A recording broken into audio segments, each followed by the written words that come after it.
Assalamualaikum warahmatullahi wabarakatuh. Semoga Allah berikan kemuliaan kepada Anda, keluarga Anda, dan perbaikan dalam kehidupan. Saya mau bertanya, baik, misal seorang punya uang yang mana lebih diutamakan berinfak atau bersedekah ke keluarga atau membayar utang riba? Terima kasih untuk jawabannya Ustaz Adidayat Official. Semoga Allah muliakan kepada Anda sekali lagi dan berikan bimbingan kepada kita untuk mencari solusi yang terbaik. Pertanyaan singkatnya, kalau kita punya uang, rizki yang Allah titipkan kepada kita, mana yang didahulukan, membayar utang ya dari hasil riba atau kita bersedekah ya atau berinfak ke keluarga? Teman-teman, ini sudah masuk fikih aulawiyah. Aulawiyah itu yang paling prioritas ya di antara 2 atau 3 hal atau bahkan lebih yang ada di hadapan kita. Jadi program-program kehidupan ini apa, yang paling prioritas yang mana, itu masuk dalam fikih aulawiyah. Dalam hal ini kita akan lihat bahwa membayar utang itu hukumnya wajib. Ingat ya, membayar utang hukumnya wajib. Ingat, jangan enak minjamnya saja, begitu sudah mau bayar nggak ingat gitu kan. Ini persoalan. Jadi kita siapkan baik-baik, pahami hukumnya. Membayar utang itu hukumnya apa? Wajib. Karena itu ketika kita akan berutang dalam keadaan tertentu, kita mesti petakan dulu ya, dari kemampuan bagaimana kita mengembalikannya, dari bagaimana kita menyampaikan, membuat perjanjian dan sebagainya. Itu jelas langsung bahkan tertuang di Quran surah kedua Al-Baqarah dari ayat 282, bahkan nanti sampai ke ayat 283 sampai penutup akhirnya gitu kan, sampai pengingat dari Allah Subhanahu wa taala akan wahyu terakhir yang diturunkan. Jadi kembali satu ya, kita dari hukumnya dulu, membayar utang hukumnya apa? Wajib. Apalagi ini hukumnya riba yang harus dibebaskan, ya harus dilepaskan sehingga terlepas dari keadaan riba. Sedangkan bersedekah ke keluarga ini, keluarga ini dibagi 2, keluarga pokok yaitu istri dan anak-anak gitu kan. Ini yang disebut dengan nafkah. Nafkah itu masih seakar dengan kata infak ya, nanti kita akan bahas.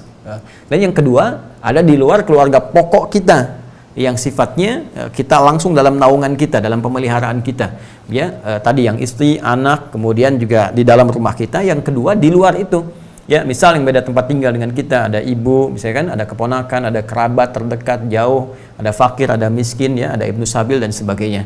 Nah, ini perbedaan 2 hal ini. Kalau kita bikin cabangnya seperti ini, nanti baru kita gali hukumnya, kita pahami detailnya dulu, sehingga dengan pemahaman detail dan akar ini kita bisa memetakan hukumnya dengan baik. Satu, mana yang prioritas kita harus lakukan? Apakah membayar hutang, kan?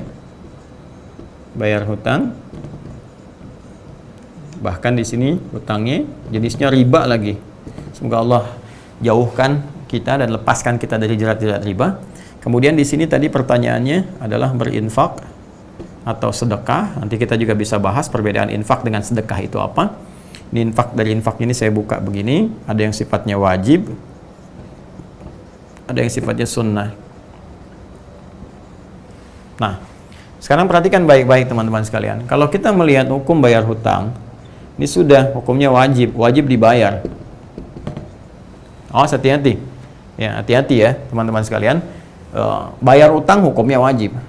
Berutang itu dalam konteks yang dibenarkan, dalam konteks dibenarkan, bukan riba, itu kan ada kebutuhan, itu mubah hukumnya.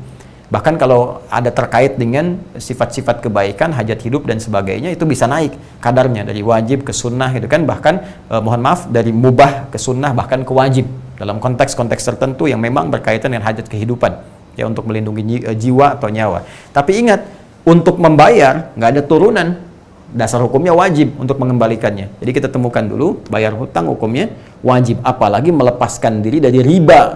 Yang riba ini sangat dilarang oleh Allah Subhanahu wa taala dengan redaksi yang sangat tegas. Maka kewajibannya jadi meningkat, kan? Kewajibannya jadi meningkat. Sedangkan infak ya, dengan sedekah. Sedekah ini nama umum. Saya tuliskan dulu begini, sedekah.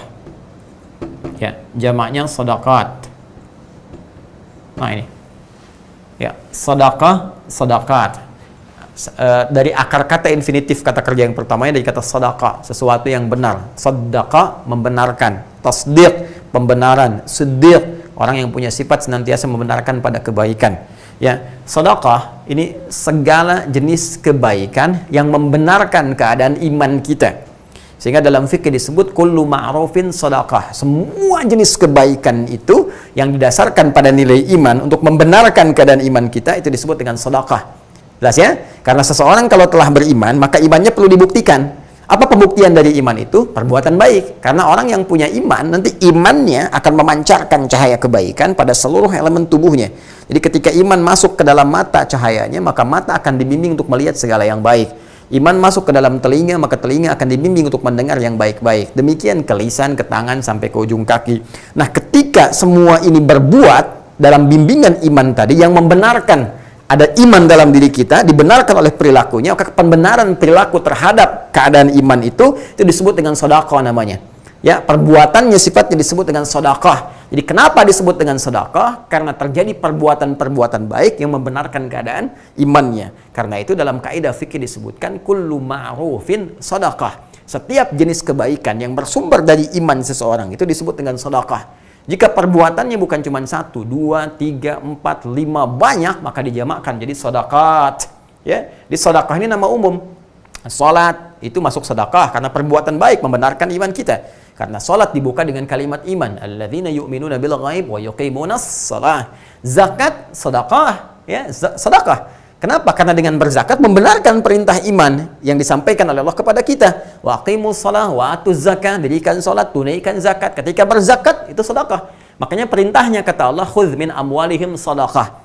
Ambil dari harta mereka yang telah masuk nisabnya, masuk haulnya, ambil dari harta mereka sedekah untuk zakat. Di zakat dinamakan dengan sedekah langsung dalam Al-Qur'an. Ya, tutahhiruhum wa tuzakkihim biha. Bahkan ketika dikeluarkan, yang nerima kan 8 golongan. Jadi ketika kita punya harta diberikan, makin banyak yang nerima, sedekahnya dijamakkan jadi sedekah.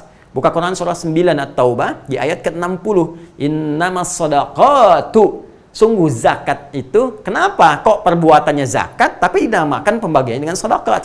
Karena dia membenarkan keadaan iman dan mengandung nilai-nilai kebaikan yang banyak bagi beberapa kalangan, yaitu 8 golongan utama. Innamas shadaqatu lil fuqara wal masakin wal 'amilina 'alaiha wal mu'allafati qulubuhum wa fir riqab wal gharimin wa fi sabilillah wa ibnis sabil. 8 golongan. Ya, karena banyak maka disebut dengan apa? Sedekah. Termasuk infak pun ini bagian dari sedekah. Jadi sedekah itu nama umum. Ya, sedekah nama apa? Nama umum. Pemberian materi dari segi materi sifatnya, ya. Materi, bukan ide, bukan apa. Jadi nggak ada infak ide. Ya, ya, semacam singkatan infak itu disingkat dengan nafkah, dari nafkah. Ini kan dari anfaqa yunfiqa. Ya, orang kita menyikat dengan nafkah. Ya, nafkah itu dari kata infak asalnya. Ya, nafkah. Nah, nafkah itu pemberian, teman-teman sekalian. Itu suka ada yang mengatakan kan ini ya, nafkah batin, nafkah zahir. Sebenarnya kalau dalam istilah kita ambil ke hukum syariat, nafkah batin itu nggak ada karena sifatnya bukan pemberian materi gitu kan. Jadi ada nafkah zahir, nafkah hal-hal materi yang diberikan. Nah, dalam konteks infak ini dia dibagi dua karena pertanyaan Anda tadi jenis sedekahnya infak.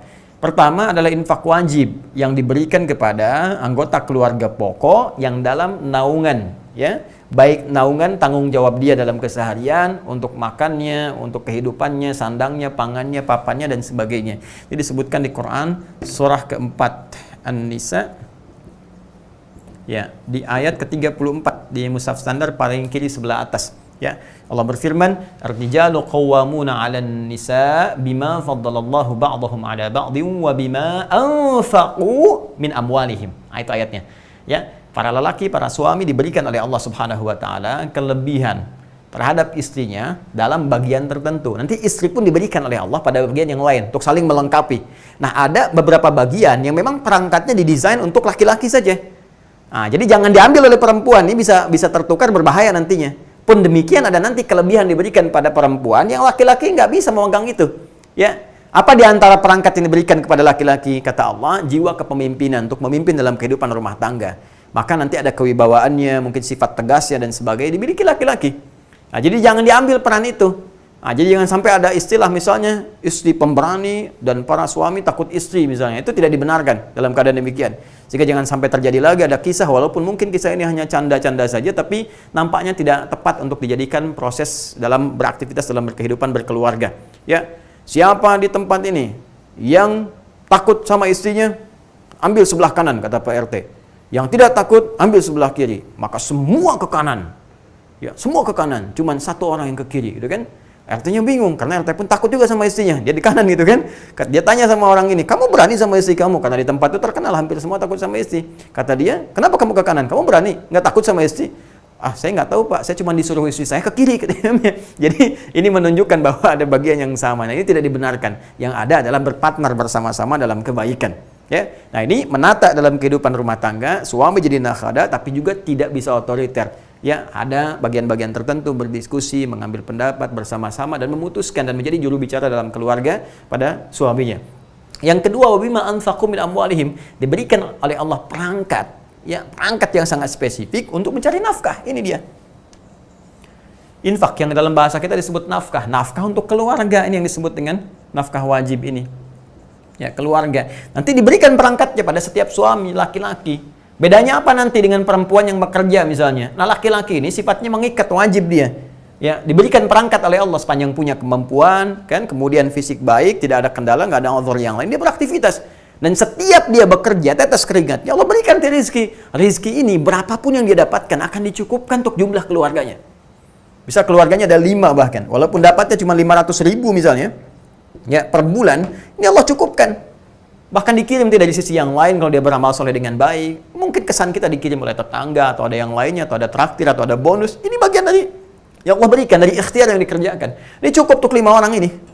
Ya, beda dengan kasusnya kalau istri bisa yang bekerja. Hati-hati ya, hati-hati nih. Istri sepanjang ada kebutuhan, kewajiban yang melekat pada dia di rumah tangganya, maka kewajiban didahulukan dan suami yang bekerja. Tidak diperkenankan dia bekerja di luar yang mengabaikan tugas utama kewajibannya di rumah. Memberikan ASI kepada anak itu bagian dari kewajiban istri. Kan menyiapkan kebutuhan-kebutuhan suami yang sangat penting untuk kewajiban dia, itu juga bagian dari kewajiban istri. Jadi jangan sampai dia bekerja keluar, ini diabaikan. Sehingga terjadilah kekacauan dalam rumah tangganya. Anda itu kan nyari rezeki di luar untuk memperbaiki rezeki di dalam. Untuk apa Anda nyari harta banyak-banyak di luar kalau yang di rumah aja rusak? Nggak ada perhatian, nggak ada kasih sayang, nggak ada perhatian dan sebagainya. Ya, karena itu teman-teman sekalian, ini yang wajib nanti yang dikerjakan oleh laki-laki. Ya, maka kalau dia mendapatkan kemudian harta dari hasil kerja kerasnya, contoh dia bekerja seperti tadi, dapat misalnya 5 juta, taruhlah ya, dalam per bulan. Maka apa yang harus dia lakukan? Dia cukupkan dulu kemudian untuk memberikan nafkah wajib bagi keluarganya. Ini poinnya teman-teman sekalian, yang ingin saya sampaikan. Jelas ya? Nah, ini poinnya. Jadi berikan dulu kebutuhannya ke sini. Cukupkan, untuk kebutuhan ini apa, kemudian ini seperti apa, dan sebagainya. Taruhlah yang terpakai misalnya ada 3 juta rupiah, kan? Nah, maka ada lebihnya 2 juta. 2 juta ini dihadapkanlah kemudian pada satu keadaan. Keadaan ada kewajiban nih hukumnya untuk membayar utang ini. Lalu ada keinginan untuk berinfak. Nah, pada aspek yang ini, yang sunnah. Mana di antara yang sunnah ini? Misal, ada di Quran surah kedua Al-Baqarah, yang spesifik deh. Di ayat yang 215. Untuk yang ini ya. Ini. Paling kanan sebelah bawah, ya kan? Yas'alunaka madza yunfiqun. Mereka banyak bertanya kepadamu Muhammad sallallahu alaihi wasallam tentang apa dan siapa dalam konteks berinfak. Apa yang harus diinfakkan kepada siapa kalau kita punya untuk infak itu dalam konteks infak yang sunnah. Qul ma anfaqtu min khair. Katakan kalau kalian mau infak, pertama yang diinfakkan itu mesti dari yang baik-baik. Ya, cara didapatkannya mesti baik. Hati-hati, jangan sampai hasil korupsi dipakai infak. Hati-hati nih. Wah, supaya dosanya nggak banyak-banyak, korupsi 10 juta, 5 juta, bagi deh infak ke madrasah misalnya kan, supaya ngurangin dosa, itu nggak bisa. Nggak tepat. Tetap Allah baik dan hanya menerima yang baik-baik saja. Innallaha thayyibun la yaqbalu illa thayyiba. Itu kaidah dasarnya dari Nabi sallallahu alaihi wasallam. Allah adalah maha baik dan tidak menerima kecuali dari yang baik-baik. Hati-hati ya, termasuk nih yang potong-potong video tanpa izin misalnya dan sebagainya, bikin sesuatu supaya banyak terus dapat penghasilan, itu nggak baik. Ya, itu nggak baik karena ada bagian-bagian tertentu yang harus dipenuhi dalam unsur kehidupan. Nah, kalau sudah dapat dengan cara yang halal, yang baik pun, maka cari yang terbaik untuk infak. Misalnya kita punya anggaran 10.000, gitu kan? Pengen beli makanan, cari makanan yang baik. Pengen beli mainan, cari mainan yang baik. Pengen beli pakaian yang terbaik dengan jumlah uang yang kita miliki itu. Sifatnya yang terbaik. Atau bahkan pengen ngasih kotak infak besok Jumatan, maka kualitas uang pun yang berikan harus baik yang dimasukin. Jangan sampai yang kata orang India itu the kill of the kumal gitu kan, yang lecek itu yang dimasukin, yang keras-keras, yang bagus itu yang disimpan di dompet. Nah, perhatikan, ada dompet akhirat, dompet dunia. Maka pilih yang terbaik untuk akhirat Anda. Nah, karena itu teman-teman sekalian, untuk kesini, ketika memberikan yang terbaik, kata Allah nih diantara yang harus Anda berikan, lil walidain, orang tua, gitu kan? Nah, ini masuk kepada infak sunnah. Ya, kemudian siapa lagi? Wal aqrabin, kerabat, ya kan? Wal yatama, anak yatim. wal masakin, orang miskin, wabnis sabil, ya kan? Dan ibnu sabil yang kehabisan bekal di perjalanan. Ini silahkan. Ini sifatnya sunnah. Tapi sangat ditekankan bagian-bagian ini orang tua, ya kan? Kita berbagi dapat berapa, sisihkan setiap bulan kita berikan dalam kebaikan. Nanti akan memberikan dampak positif kepada kita. Nah, kalau ini bertemu dengan kewajiban ini, karena ini sunnah, ini wajib, maka ini yang didahulukan sifatnya. Kecuali kalau ada hal yang mendesak di sini, orang tua sangat butuh misalnya, ya ada 1 juta kita bagi 2, kan?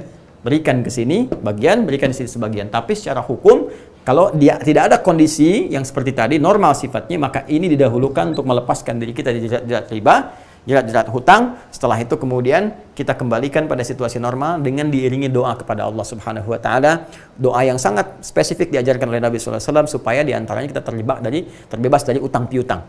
Ya Allah, kami berlindung kepadamu ya Rabb dari sifat malas, kami berlindung kepadamu ya Rabb dari jebakan utang dan penguasaan orang-orang yang tidak benar, qahrul rijal.